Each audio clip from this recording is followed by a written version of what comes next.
Are you a fan of the video game Outlast, and do you want to see a movie where the scares function almost exactly the same way? Although the movie came out a few years before that video game. I'm Adam Caesar, I write books and I talk about horror movies on the internet. Give me a follow if you want to see more like this. This is The Tunnel, directed by Carlo Ledesma. I didn't really know anything about this movie. I hadn't even really heard of this movie before Umbrella had started selling this Blu-ray. Came out in 2011.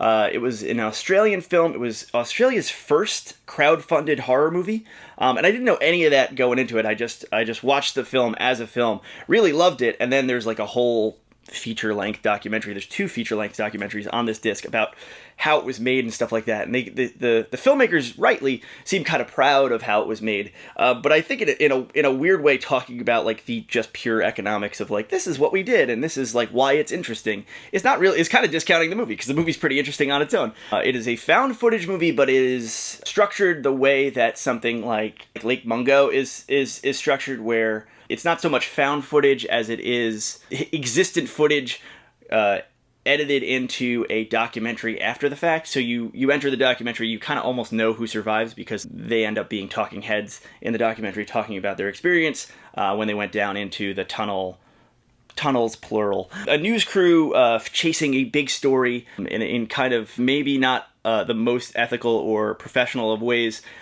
goes down into the underground of Sydney. They're investigating a new initiative to, I guess, take water out of flooded subway tunnels to like recycle, and it's like some kind of ecological initiative. It doesn't make 100% sense to me, but they get down there, and the story they're chasing is, well, people live in these tunnels. There's large homeless encampments in these tunnels.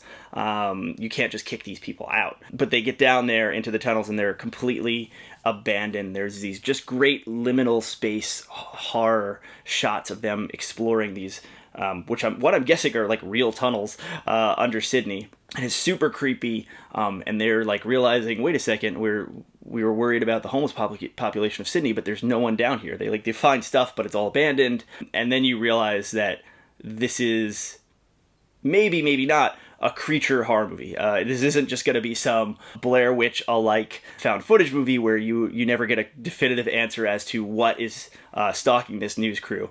There's something very tangible and very real and very scary after them. And there's just some really, really cool scares in this, and some great, as I said, shots that are very reminiscent of the first Outlast game. There's some good use of low light and night vision scares with like creatures' eyes kind of popping out, doing that reflective thing. It's very creepy and it's very fun, and it's very good. And like I said, I'd never really heard of it before.